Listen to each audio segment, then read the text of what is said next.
এখন দর্শন করছেন পুণ্যভূমি মায়াপুরের শ্রী শ্রী চন্দ্রোদয় মন্দির থেকে শ্রী শ্রী রাধা মাধব ও অষ্টসখীদের আজকের রাজবেশ রূপ মাধুর্য।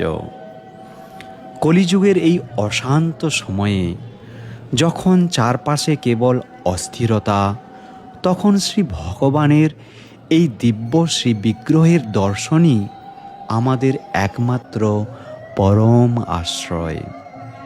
তপ্ত কাঞ্চনবর্ণা শ্রীমতী রাধারানী এবং নবঘনশ্যাম মাধব আজ তাদের সখীদের সপ্রেম সেবায় ভক্তদের হৃদয় হরণ করতে এক অপরূপ সাজে সেজে উঠেছেন।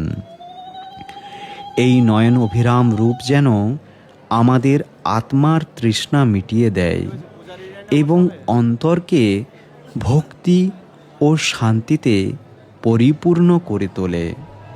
মায়াপুরের এই পবিত্র পরিবেশে শ্রী রাধা মাধবের শ্রীচরণে আত্মনিবেদন করাই হল জীবনের চরম সার্থকতা।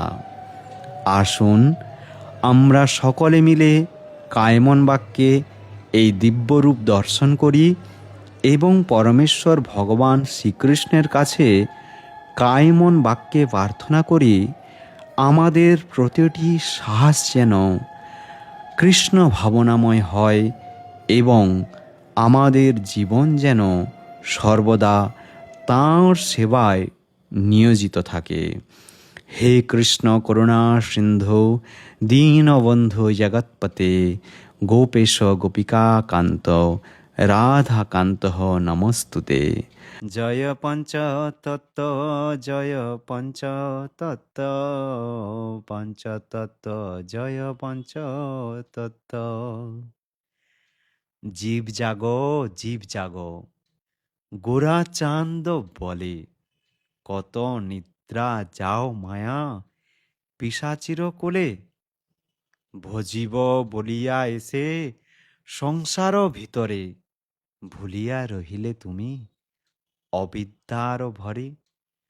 তোমারে লইতে আমি হইনু অবতার, আমি বিনা বন্ধু আর কে আছে তোমার। হরে কৃষ্ণ।